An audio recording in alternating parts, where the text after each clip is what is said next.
이 멜기세덱은 살렘 왕이요 지극히 높으신 하나님의 제사장이라. 여러 왕을 쳐서 죽이고 돌아오는 아브라함을 만나 복을 민 자라. 아브라함이 모든 것의 10분의 1을 그에게 나누어 주니라.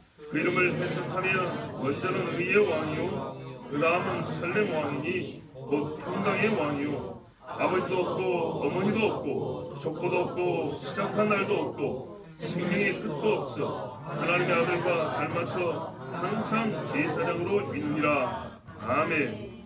멜기세덱을 들어본 적 있을 것입니다. 멜기세덱이 누군가요? 본문 그대로 대답하시면 됩니다. 살렘 왕이요 지극히 높으신 하나님의 제사장이라. 네, 전에 이렇게 말씀했죠.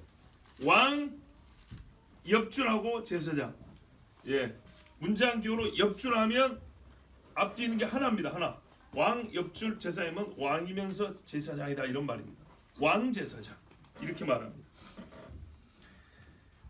그러면 오늘 우리가 살렘 왕 멜기세덱이라는 주제로 이 말씀을 볼 때 성경이 가르쳐주는 바 제사장이면서 왕으로서 이 사람을 찾아보라는 하나님의 뜻일 것이고 그 안에 하나님이 우리에게 주시고자 하는 깊은 담겨있는 그 속이 담겨있는 아버지의 계시의 말씀이 있을 것입니다. 우리 그것을 한번 찾아보도록 하겠습니다. 자, 먼저 멜기세덱이 제사장이라는 것부터 먼저 보겠습니다. 어떤 사람은요, 이 사람이 족보도 없고 아버지도 없고 어머니도 없다 그러니까 혹시 구약에 나타난 성육신 하신 그리스도 아닌가 이렇게 말하지만 그렇지 않습니다. 이 사람은 그냥 사람입니다. 그냥 사람인데 그 누구보다 예수 그리스도의 제사장직을 하나님께서 보여주시고자 한 부분이 있어요. 자, 제사장이 뭐 하는 사람이죠? 중보자죠. 중보자이기만 한 것이 아니고 제사장은요, 인간이 죄 있는 인간이 이 땅에서 하나님으로부터 얻을 수 있는 최고 직분입니다. 우리는 가끔 선지자의 강력함 때문에 선지자하지만 하나님이 공식적으로 준 직분 중에 제사장이 최고로 영화로운 직분입니다. 왜 그러냐 보세요. 모든 사람이 죄인이죠. 죄인과 하나님 사이에 중보자가 필요한데 그 죄인 중에 중보자의 지위에 선 사람인 거예요. 놀랍지 않습니까? 죄인이 중보자가 필요한데 이 죄인 중에 한 사람을 중보자의 자리에 앉혔다니까요. 물론 예수 그리스도의 모형으로 선 것이지만 예수 그리스도의 모형으로 쓰임받은 사람들이 꽤나 많지만은 예수님의 이 중보자적 사역을 모형으로 갖게 된 사람이라 한다면 여러분 이게 얼마나 큰 영광입니까? 그렇게 생각하지 않습니까? 우리가 마르다와 마리아가 예수님을 섬긴 것만 본받아서 예수님을 직접 섬긴 것도 아니고 저희 같은 목사들이 신방하면 음식만 대접해도 기쁘고 영광스럽게 생각합니다 뭐 이렇게 하는 분들까지 계세요. 그런데 하나님과 사람 사이에 중보자가 필요한데 이 중보자는 오직 예수님밖에 될 수 없지만 이 예수님이 하실 일이 미래에 보여주는 일을 죄인 중에 선택을 받아서 내가 이 중보자의 예표와 모형이 됐다. 대단한 거죠. 그래서 제사장 직분은 너무나 놀라운 거.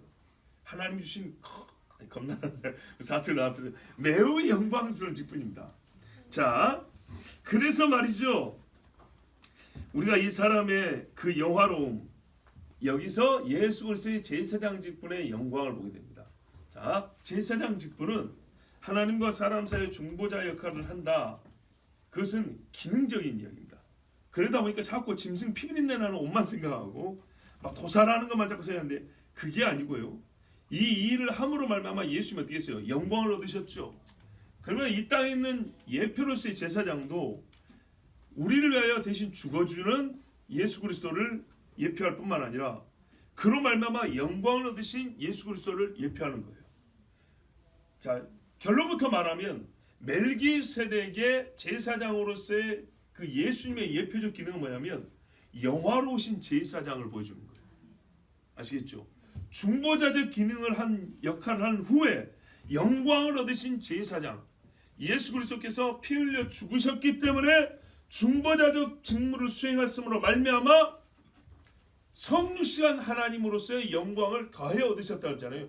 이 뒷부분을 보여주는 사람이 제사장이 보여줘야 되는데 그 제사장이 아론 제사장이 아니라 멜기세덱이라는 얘기입니다.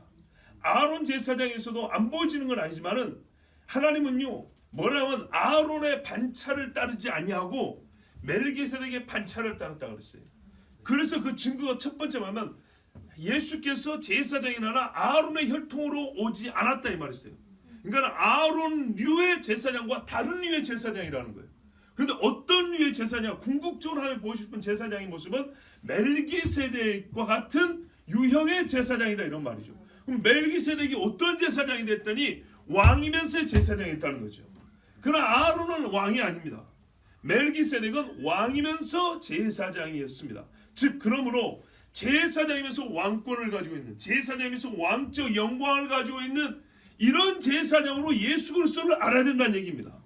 그가 우리하여 속죄 제물을 바치고 죽임을 당하셨다는 것은 아론을 통해서 배울 수 있지만 그것으로 감사합니다 끝낼 것이 아니라 그를 이제는 어떻게 해요?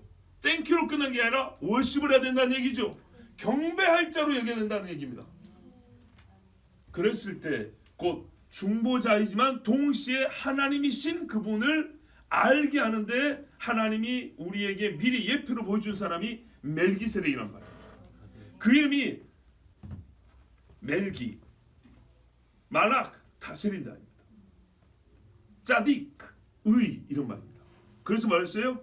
그는 이름이 의의 왕이요 이렇게 말합니다. 의의 왕. 이 이름을 누가 가질 만합니까? 예수 그리스도죠. 예수 그리스도. 자, 우리가 그래도 좀 구분해서 제사장부터 먼저 보겠습니다. 히브리서 5장 1절에 대제사장마다 사람 가운데서 택한 자이므로 하나님께 속한 일에 사람을 위하여 예물과 속죄하는 제사를 드리게 하나니 분명히 성경은 제사장은 사람 가운데 택한다 그랬습니다.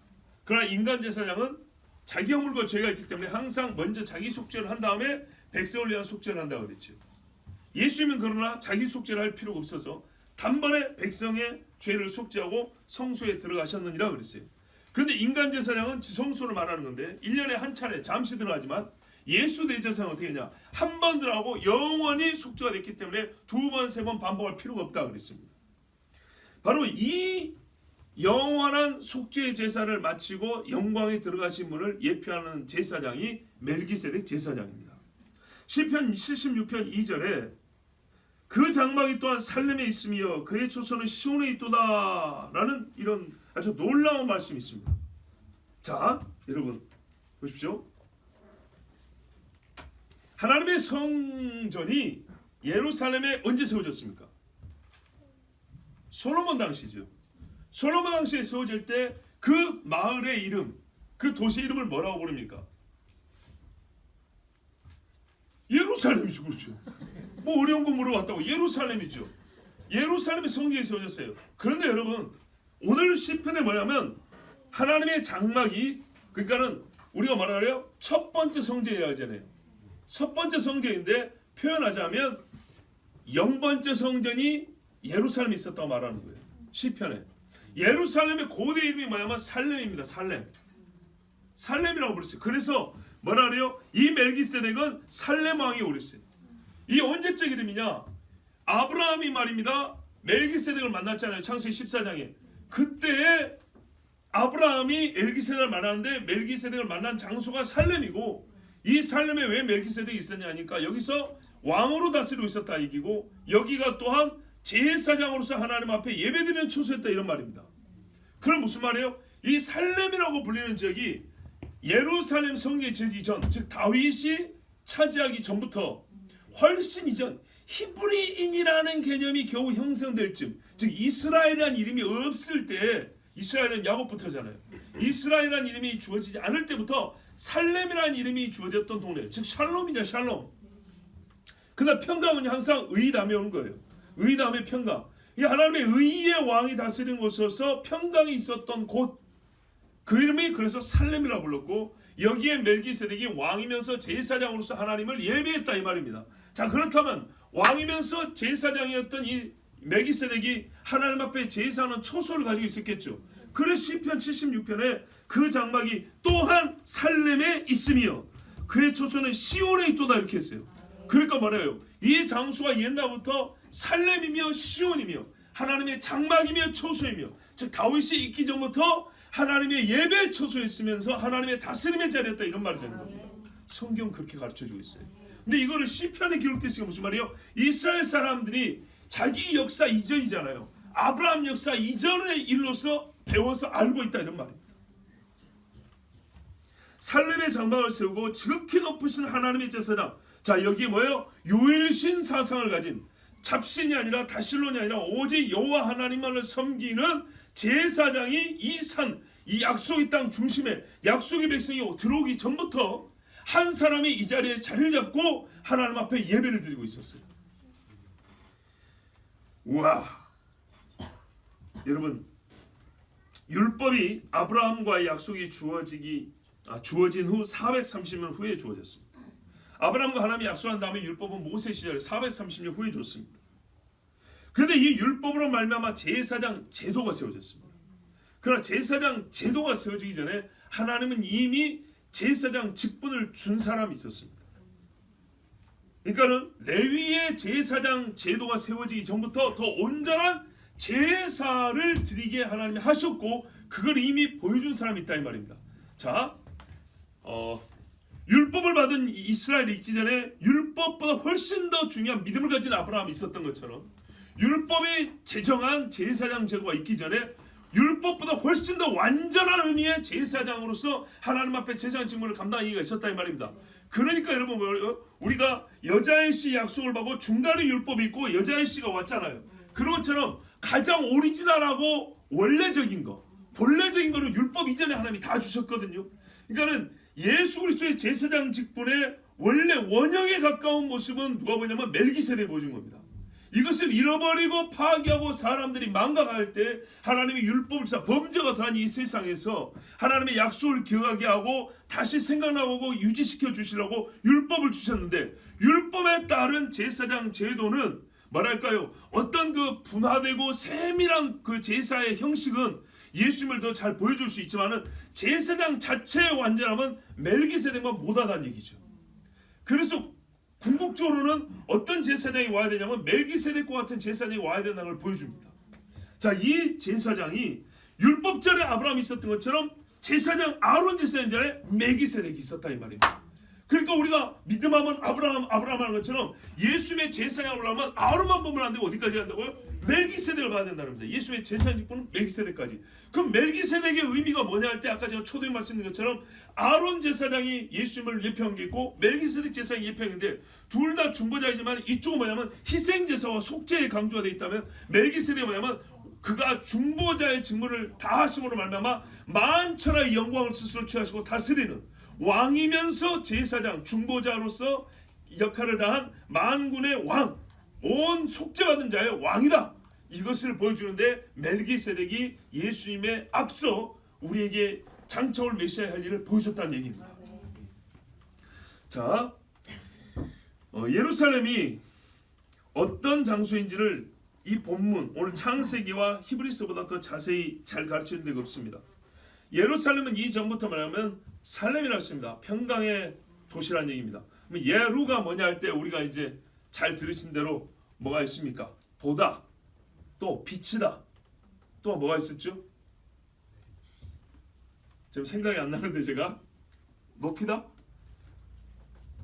제가 이스라엘에서 우리 그 목사님과 그 유대인 가이드를 통해서 우리가 세 가지를 배웠는데 며칠 됐다고 벌써 생각이 안 나죠. 그래서 은혜도 빨리 나누는 겁니다. 하여튼 평강인데 그 앞에 보면 빛과 의가 있고요. 보다라는 게 있어요. 자, 우리가 보다라는 히브리 말은 야라인데 이게 어디서 왔냐 할 때 봤다는 거죠. 봤다. 창세기 22장 14절에 보면 아브라함이 이삭을 바칠 때 하나님이 네가 나를 경외한 줄 알았다 했잖아요. 그리고 뭘 보여줬어요? 여기 순양 한 마리가 여기 풀에 걸리고 있었죠. 근데 그걸 바칠 때 아브라함이 뭐냐면 이 산을 여호와 이레라고 불렀는데 여호와 이레 뜻이 뭐라고요? 여호와께서 예배하신다, 준비하신다. 그건 우리가 의미적 해석이고 본래 말 뜻은 뭐냐면 이는 그가 하나님이 계획하시고 지으실 터가 있는 성을 바랐음이라. 히브리서 11장 10절은 그 여호와 이를 이렇게 설명하고 있어요. 뭐라고요? 이는 그가 하나님이 계획하시고 지으실 터가 있는 성을 바라보았다 이렇게 했어요. 야라에서 이래가 나왔단 말이죠. 그래서 그 창세기 22장 14절에 본문의 뜻이 있는 거예요. 여호와의 산에서 그것이 보여지리라입니다. 미래형이에요. 그러니까 뭐라고요? 여호와의 산에서 그것이 보여지리라. 그것이 뭔가 할 때 성경은 성경을 해석하죠. 아브라함이 그때 봤다는 거죠. 아브라함이 봤는데 히브리서는 뭐라 하냐면 아브라함이 그때 주의 지으실 성이 있는 것을 그 계획하시고 지으실 터가 있는 성을 바랐음이라고 그랬어요. 그러니까 예루살렘 성을 본 거예요. 거기서. 그리고 그 안에서 하나님께 예배드릴 성전이 있는 것을 아브라함이 거기서 본 거예요. 자, 바로 그 자리에 누가 있었다는 거예요. 이미 오래전부터 멜기세덱이라는 의의 왕이 하나님 앞에 예배를 드리고 있었다는 거죠.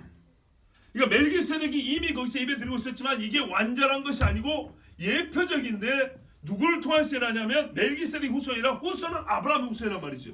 그래서 아브라함이 멜기세덱을 만남으로 과연 여기가 하나님이 약속하신 것이고 과연 여기가 하나님의 처소요 하나님의 집을 지을 것이구나 알고 멜기세덱에게 경배하고 멜기세덱을 떠나온 거죠. 어느 날인지 모르지만 아브라함이 그것을 그때 바라봤다는 얘기입니다. 그래서 아브라함이 이걸 가르쳤을까요? 안 가르쳤을까요?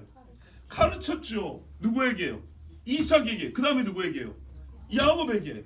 아브라함하고 야곱하고요 동시대가 15년 겹쳐요. 15년. 우리 정한 나이만 할 때까지 아브라함하고 이삭 아니 야곱하고 같이 살았다는 얘기예요. 그래서 히브리서에 말하면 아브라함, 이삭, 야곱이 한 장막에 거면서 한 번향을 받았음이라고 그랬대요.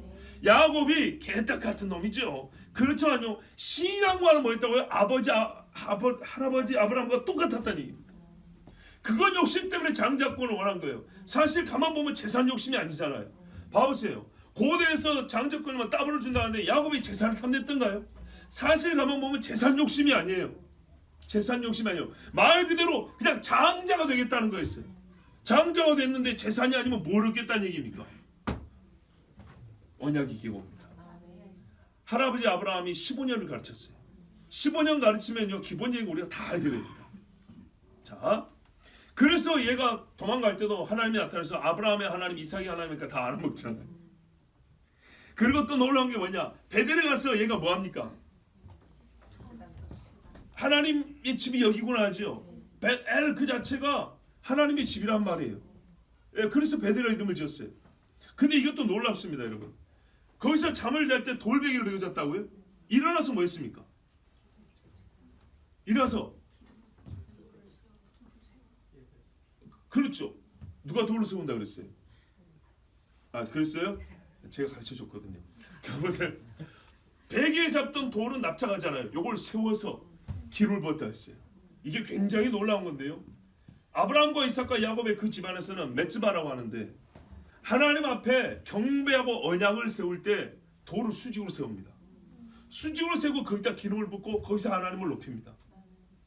이걸 야곱이 어디서 배웠을까요? 아브라함한테 배운 거죠. 아브라함한테서. 예? 참 중요합니다. 이 신앙이. 가정에서 신앙 어떻게 주를 섬기는지 그 행위 양태가 너무너무 중요해요. 그래서 이스라엘은 전통적으로 내려오는 거예요. 돌을 세운 겁니다. 단을 세운 거예요. 번제단은 넓다하게 하지만은 번제용이 아니라 하나님의 언약을 받고 하나님 앞에 경배하는 단을 어떻게 세우냐면요 돌을 이렇게 수직으로 높게 세웁니다. 그래서 거기에 기름을 부은 거예요. 그걸 부르는 고유가 메츠바라는 거예요. 그렇게 했다는 얘기입니다. 그러니까 야곱이 한 게 그냥 막 흥분해서 그날 기분 좋은 게 아니라 아브라함에서 배운 것이 실천이 된 겁니다. 똑같은 경험, 하나님을 만난 거의 같은 경험에 대하여 같은 믿음의 반응을 한 겁니다. 그러니까 아브라함의 믿음을 갖고 있었던 거예요. 그러나 성숙도는 완전히 아직 어리죠. 굉장히 어린 것이죠. 그래서 하나님 앞에 연단을 받을 필요는 있었지만은 그의 배운 것은 아브라함한테 잘 배워왔습니다. 자, 이 아브라함이 살렘에서 장차 하나님의 성과 성전이 세워질 그곳에서 바로 이곳을 메시아의 모형이요 예표인 멜기세덱을 만났습니다. 그리고 뭘 했습니까? 그에게 경배했다 그랬습니다. 그리고 그에게 뭘 줬죠? 자기 소유의 10분의 1 가져온 곳에 그러니까는 그 뺏어온 것들의 10분의 1을 다 바쳤다 그랬어요. 이게 중요하거든요. 자, 보십시오 여러분. 제사장이면서 왕이 예수 그리스도께 우리가 뭘 해야 한다는 거예요? 경배하는 거예요. 경배. 사람이 멜기세덱 앞에서요, 천하에 우리가 아는 아브라함이 최고잖아요. 복의 근원입니다. 잘 보세요. 복의 근원인 사람이 복빔을 받았어요. 멜기세덱이 축복을 해줬다고요. 여호와께서 원수를 내 손에 넘겨주시기를 원하노라. 하나님께 복받은 자여, 이렇게 불렀어요. 그래서 이브리스가 뒤에 보면 뭐라 하냐, 우리가 알거니와 자고로 높은 사람이 아랫사람한테 축복해 주는 것이다. 그러면 잘 생각해보라. 이 멜기세덱이 얼마나 높은 사람인가를. 히브리서 7장 이하에 보면 나옵니다. 예? 4절에 이 사람이 얼마나 높은가를 생각해보라. 조상 아브라함도 노량물 중 10분의 1을 그에게 주었느니라. 그 다음에 레위의 아들들 이야기 나오죠. 예. 레위의 아들들이 제사장인데 자기 형제들한테 10분의 1을 받으라는 하나님의 명령을 받았다. 제사장들이 10분의 1을 받는 거예요. 그러니까 10분의 1을 굉장히 우리가 의미적으로 농사의, 이게 농경사회의 어떤 그 종교 유물이 아니에요. 이거는 제사장에 대한 감사의 예물인 거예요. 왕이며 제사장, 즉 예수님께 드리는 예물인 거예요. 이거는 대신에 사람 눈에 보이는 예표로서 인간 제사장들이 그거를 받았던 것이고, 그리고 그 사람들은 어떻게 해요? 본인들의 제사장이 예수님 앞에 자기들을 바치고 10분의 1을 또 바친 거예요. 자, 레위도 그들에게 10분의 1을 바친 것이니 이렇게 말했어요. 왜? 레위는 그때 아브라함의 허리에 있었는지라. 그러니까 생각을 하는 거예요. 형제들에게 10분의 1을 받는 레위는 아브라함의 허리에 있었고, 아브라함이 멜기세덱에게 10분의 1을 바쳤으니 이 멜기세덱이라는 사람은 얼마나 높은 사람인가 생각해보라.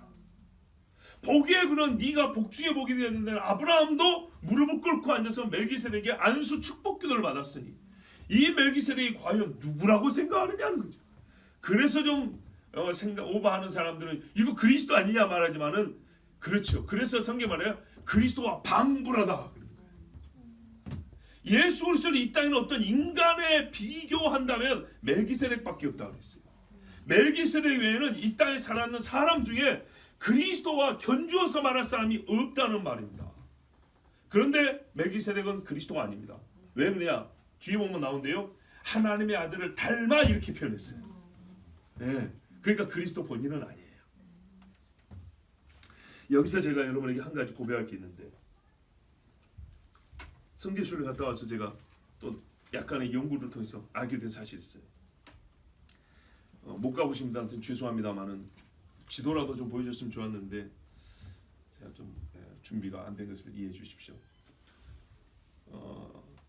예루살렘 성전이 있는 산이 높습니다. 그리고 몇백 미터 내려가면 조금 낮은 산이 있어요. 그래서 약간 낮은 산이, 자, 저를 한번 보십시오. 옆에서 보여줄게요. 예루살렘 성전산이 이렇게 넓다랗게 돼 있어요. 800m 넘어요. 왜냐하면 이는 타작마당으로 쓸 만큼 건조하고 높아요. 넓다래요. 여기서 약간 내려가면 여기서부터는 조금 낮은데, 몇십 미터 낮은데 이렇게 길쭉하게 산이 하나 있어요. 여기가 다윗성입니다. 다윗이 성을 쌓고 그 예루살렘, 다윗 성이 도시입니다. 성이 약간 내리막길로 길쭉하게 돼서 요 밑에 성문이 있어요. 그래서 이렇게 조금씩 올라오면서 다윗의 궁궐로 가 있고, 그 궁궐 위에 높은 여기 산에, 성전산에 성전이 세워져 있는 거죠. 근데 지금 성전이 없는 상황이에요. 다윗 시대니까. 여기가 시온성입니다. 근데 여러분, 이 시온성이 원래는 누구 거였냐면 여부수 족속의 산이라고 그랬잖아요. 그렇죠? 여부수 족속의 산인데 워낙에 여기도 높고 밑에 골짜기라서 난공불락이라고 그랬어요. 그래서 어떻게 했다고요? 기온샘이라고 이 시온산, 여기가 바로 시온입니다. 원래는 여기가 시온입니다. 근데 요즘에는 성전석에 포함된 시온이라고 하는데 옛날 시온이 여기입니다. 그러니까 오늘 뭐라 했어요? 살렘에 있으며 시온에 가야겠다 그랬죠. 그러니까는 다윗성 있는 지역입니다. 다윗성 있는 지역. 요 지역인데 우리가 보니까 다윗성이 어떻게 됐냐면 그 전에 있던 여부수 족속에 성벽이 있을 거 아닙니까? 그걸 다 무너뜨릴 필요는 없죠. 그 성벽 중에 일부분이 말하면 성경에 자주 나오는 밀로라는 겁니다. 밀로라는 말 한번 들어보십니다. 밀로 하는데 다윗성을 보고 우리가 계단을 내려올 때 옆에 무너진 성벽이 이렇게 비스듬하게 보이는데 거기가 밀로예요. 여부수 족속의 옛날 그 성벽터예요. 그 위에다가 뺏어가지고 다윗이 증축을 하고 새로 건물을 지어가지고 성벽을 이렇게 만들어 쌓았어요. 그 밀로에서 조금 내려오니까 기온샘이 있었어요. 이 기온샘이 예루살렘, 그러니까 옛날 그 시온성의 유일한 수원지입니다. 유일한 수원지인데 문제는요, 멜기세덱의 장막, 곧 하나님 앞에 제사 지내는 장막이 있었다면 어디에 있었을까입니다. 분명히 살렘이고 시온이죠. 그러니까는 우리만 하면 다윗성이 있었던 자리에 있었던 겁니다. 다윗성이 있었던 자리에. 그런데 하나님 앞에 제사를 드리면 뭐가 필요해요? 물이 필요하죠. 물이 필요하다면 옛날 차원에서 보면은 기온샘 근처에 있었다는 얘기입니다. 실제로 옆에 이 유적지가 발굴됐는데 기온샘 옆에 성벽 밑에 뭐가 있었냐면 4칸짜리 방이 발견됐어요. 4칸짜리 방이 발견됐는데 이게 언제 첫거냐 했더니 이 고고학자들이 발굴해서 연대를 추정할 때 가장 많이 쓰는 게 토기 단편입니다. 그릇 조각들, 그 무늬와 형태, 또 그 쓴 유약들, 약품들, 이런 것들을 보면 어느 시대인지 대부분 알거든요. 보니까 이게 주전 2000년에서 1200년 당시 거예요. 말하자면 아브라함 시대일 거란 말입니다. 아브라함 시대. 아브라함 시대로부터 다윗이 이 성에 들어오기 전 시대 이야기예요. 아주 오래된 거죠. 그런데 이 유일하게 이 성벽 밑에 한 채의 집이 발견된 거죠.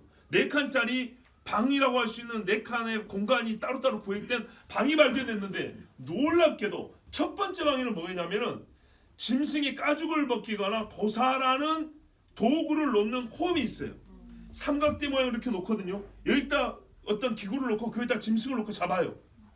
짐승 도살할 때 기구를 쓰는데 기구가 땅에 고정되어 있어서 이 V자 모양으로 땅을 파요. 요런 홈 몇 개 하고 곡식을 갈잖아요. 하나님 앞에 곡식 제물을 할 때 그 곡식을 가하는 도구가 있는 첫 번째 방, 그러니까 제물을 준비하는 방. 두 번째 칸에는 뭐냐면 아까 말한 메츠바가 있는 거예요. 돌이 하나 이렇게 세워져 있고 기름을 부어서 하나님 앞에 경배하는 그런 메츠바가 세워져 있는 거예요. 세 번째 방에는 뭐가 있냐? 번제단. 번제단과 짐승의 피가 흐르지 않습니까? 그 핏물이 흘러나게 땅바닥에 홈이 파져 있는 겁니다. 네 번째 방에는 뭐냐? 하나님 앞에 관유를 올려야 되잖아요. 감람산 기드론 골짜기 밑에 아닙니까? 그러니까는요, 여기에 감람류를 찧어서 기름 짜는 기계, 요 4칸을 가진 집이 발견된 거예요. 영락없이 뭐예요? 성전인 거예요. 작은 사이즈의 성전인 거예요. 그런데 역대하 32장인가 보면 어떤 말씀이냐면 히스기야 때에 아수르가 쳐들어오니까는 이 기온샘을 뺏기면 안 되니까 성벽을 또 쌓았다 했어요. 그런데 재밌는 거 뭐냐면 이미 무너진 성벽들을 다시 쌓았고 하는데 이 무너진 성벽 사이에 바로 요 집, 요것들이 요 4칸짜리 집이 그쪽에 있었고, 이 이제 벽돌을 다시 이렇게 정리하고 그리고 기온샘을 포함해서 외벽을 쌓는데, 왜냐하면 물을 뺏기면 안 되니까 외벽을 쌓는데 그 경계선이 어떠냐면 요 집을 딱 포함해서 외벽을 쌓습니다. 이 집까지 들어가기 위해서 외벽을 쌓습니다. 무슨 말이냐? 유대인들의 시각에서는 이것이죠. 히스기야 때까지 이 집의 흔적이 남아 있었고, 이 집이 곧 옛날에 멜기세덱이 성경이 시편에 기록된 대로 창세기에 나온 대로 살렘이자 시온성인 이곳에서 하나님께 예배했던 장막이 있던 곳이다. 이게 바로 고대에 있었던 예루살렘 성전 이전의 성전이다. 이렇게 보고 있는 겁니다. 놀랍죠? 자, 이 성전이 필요할 때, 세워질 때는 반드시 물이 있어야 한다. 왜냐하면 여러분, 짐승의 피를 씻어내야 되거든요. 짐승의 피를. 그럼 우리 현재에서 참고로 더 하나 생각할 것은, 성전산에 여러분 물이 있던가요? 성전산에 물이 없습니다. 높바다에 8,800리터의 물이 들어간다 그랬어요. 88,000인가 뭐 어마어마한 물이 들어간다 그랬어요. 손 씻어야 된다 그랬죠. 그 사람 씻는 데만 쓰는 겁니다. 그러면요, 짐승의 피는요, 하루에 수백 마리씩 짐승 잡으면 피 비린내, 도살장 정육점 가보세요. 피 비린내 사람 살겠던가요? 어마어마한 짐승 봤는데 그 피는 어떻게 씻었을까요? 무지막지한 물이 필요합니다. 그러나 처음에 그 성전사는 말다시피 타작하는 공간이라 건조하고 물이 없는 데입니다. 타작은 그런 데서 하는 겁니다. 그런데 거기에 물이 있어야 되겠죠. 실제로 우리 예루살렘 갈 때 주변에 막 도로 통제하고 뭐가 발굴 작업 중이니 막 그런 이야기 봤죠. 들었고 그게 바로 그거였어요. 성전산 주변에 물웅덩이가 발견된 거예요. 물웅덩이 터뿐만 아니라 광개수로가 발견된 거예요. 광개수로.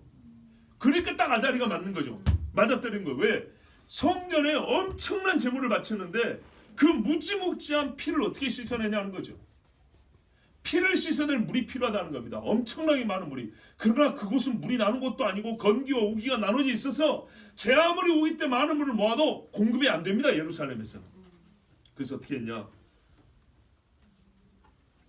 베들레헴,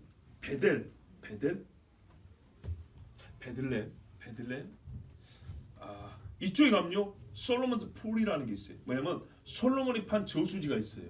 3개.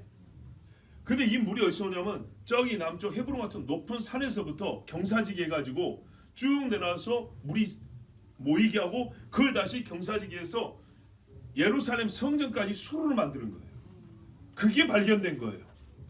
아주 미세한 각도로 기온섬에서 실로암까지 그게 몇백 미터입니까? 한 800m 됩니까? 근데 거기를 30도 경사로 갔다가 있잖아요. 아니다. 30cm 높이로 아주 미세한 경사를 판 것처럼 그 저쪽 산지에서 예루살렘 산지도 예루살렘이 높지 않습니까? 800m 고지니까 일단 높은 데로 올려서 다시 내려야 되잖아요. 이런 식의 공사를 솔로몬이 한 겁니다. 엄청난 공사죠. 근데 그 요즘 말하면 파이프가 발견된 거예요. 수로하고 파이프가 발견된 거예요. 지금은 그 위에 막 건물들이 세워져 있는데 어떻게 되다 보니까 이런 게 보인 거죠. 막 이런 게 보이고. 그래서 그 주변을 파고 지금 발굴하고 있는 겁니다. 자, 이리 해서 예루살렘 성전에는 나중에 수압을 조절하는 장치까지 있어서 물이 아무데나 솟아나면 안 되잖아요. 그죠? 이 땅 밑으로 흐르는 것이 위로 다시 올라오려면 압력을 넣어야 되죠. 저 솔로몬이가 똑똑한 사람 맞지요?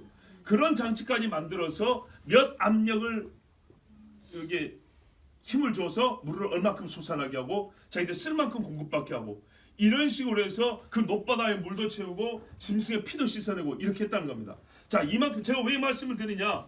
이제 참고로 더 말씀드린 것이고 그만큼 성전에서 하나님 앞에 제사를 지는 데는 물이 필요하다는 겁니다.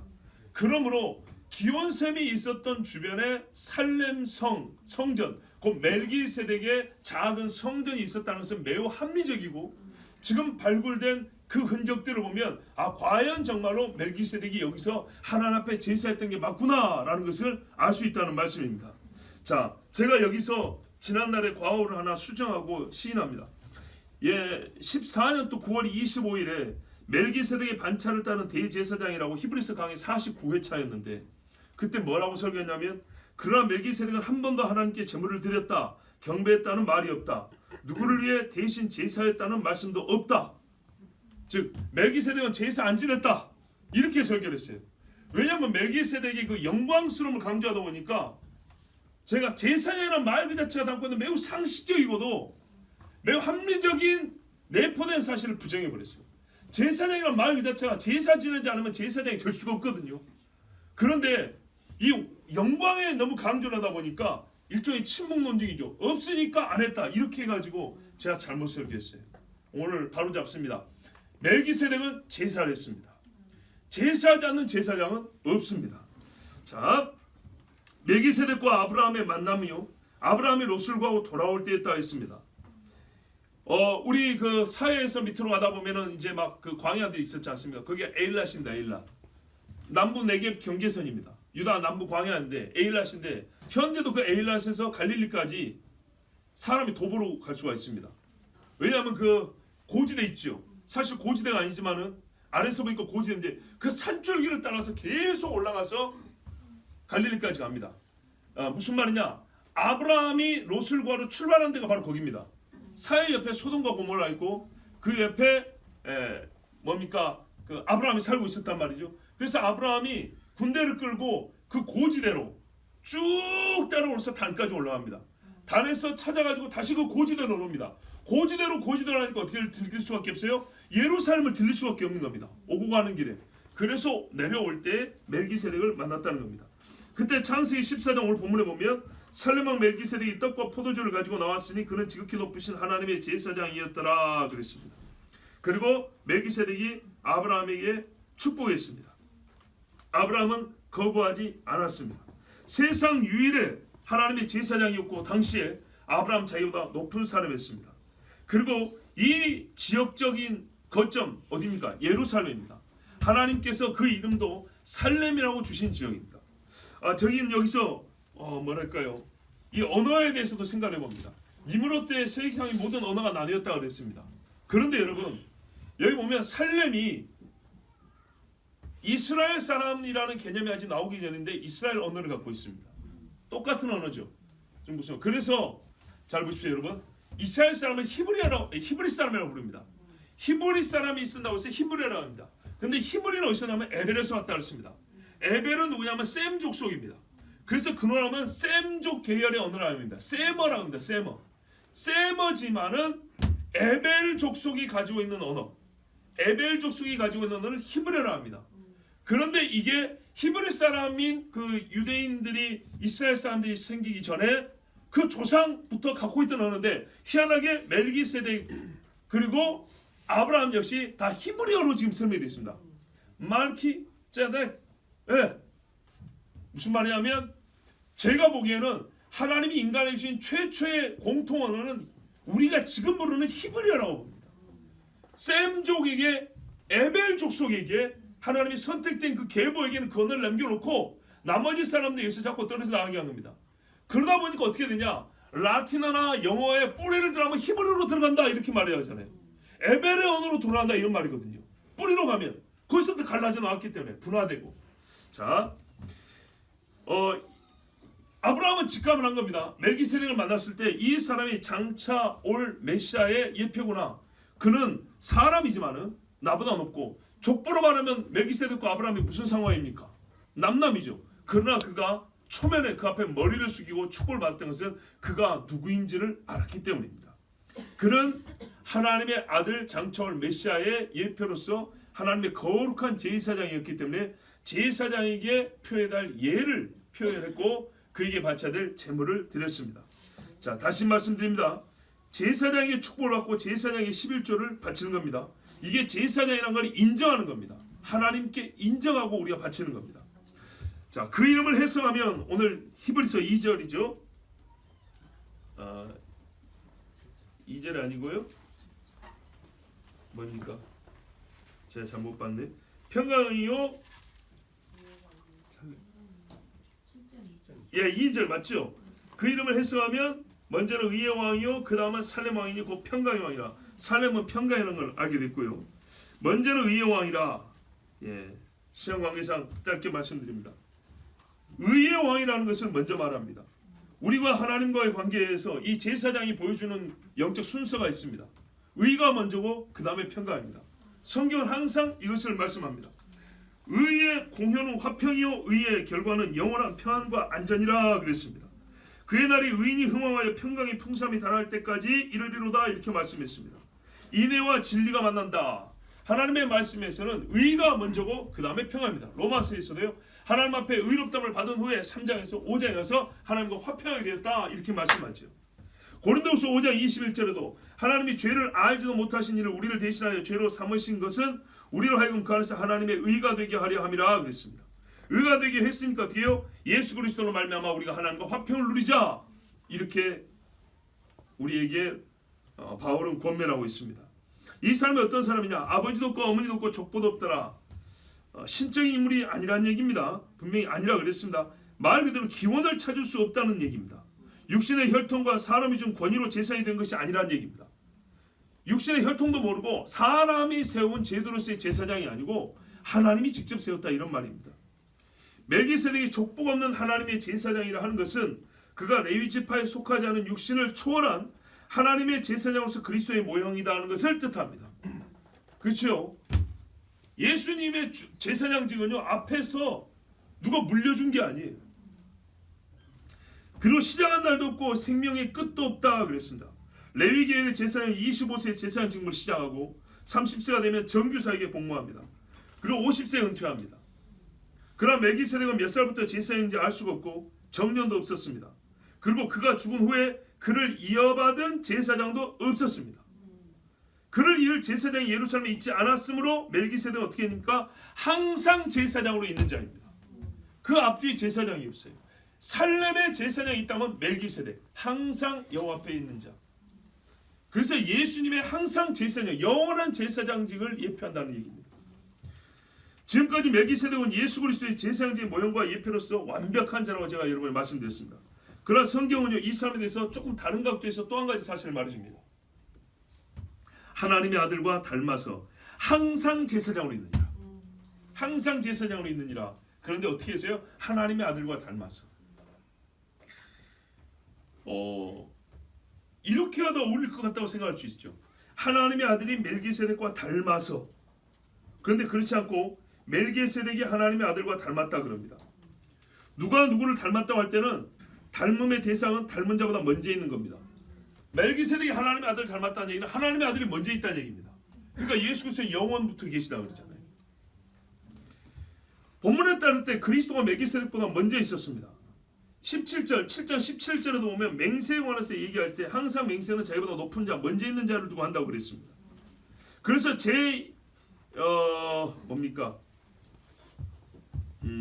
디도서에 보면 이런 말씀이 있어요. 하나님의 종이여 예수 그리스도의 사도인 나 바울이 사도된 것은 하나님이 택하신 자들의 믿음과 경건함에 속한 진리의 지식과 영생의 소망을 위함이라. 이 영생은 거짓이 없으신 하나님이 영원한 때 전부터 약속하신 것인데 그랬습니다. 보십시오. 하나님이 맹세를 했는데 맹세는 자기보다 앞선 사람, 자기보다 큰 자를 두고 해야 되는데 할 수가 없죠. 그래서 하나님 스스로가 영원부터 자기 안에서 약속했다는 얘기입니다. 제2위 하나님인 성자와 1위 하나님 성부 간에 약속을 했다 이렇게 말하고 있습니다.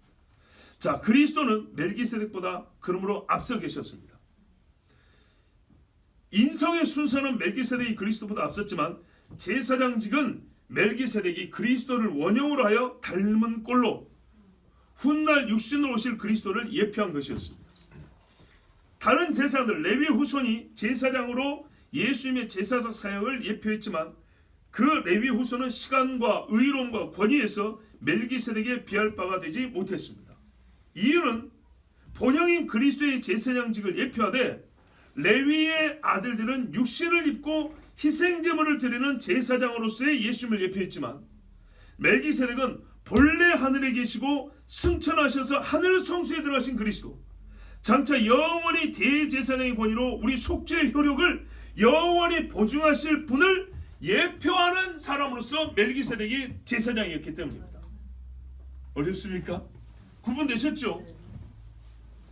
하나님 앞에 그래서 항상 제사장으로 있다 이렇게 말했습니다. 이 말씀에 대하여 우리가 좀 보충적으로 보면 히브리서 7장 14절 이하에 17절까지 여러분 눈으로 보십시오. 우리 주께서는 유다로부터 나신 것이 분명하도다. 이 지파에는 모세가 제사장들에 관하여 말한 것이 하나도 없고 제사장 레위에 대해서만 말했어요. 멜기세덱과 같은 별다른 한 제사장이 일어난 것을 보니 더욱 분명하도다. 예수님은 멜기세덱과 같은 별다른 제사장이었어요. 근데 멜기세덱과 같지 않으면 분명히 아론 자손에게서 와야 되는데 멜기세덱과 같은 제사장이기 때문에 아론 계통에서 오지 않았다는 겁니다. 분명히 다른 지파에서 왔다는 겁니다. 왜 그러냐? 이 의미가 뭐냐 할 때 그는 육신에 속한 한 계명의 법을 따르지 아니하고 오직 불멸의 생명의 능력을 따라 되었으니 증언하기를 네가 영원히 멜기세덱의 반차를 따르는 제사장이라 하였도다. 아멘. 이게 시편에 이렇게 증명이 되어 있거든요. 시편에 말하면 제가 알기로 시편 110편인가 나왔는데 네가 영원히 멜기세덱의 반차를 따르는 제사장이라 하고 하나님이 시편에 예언을 해놨어요.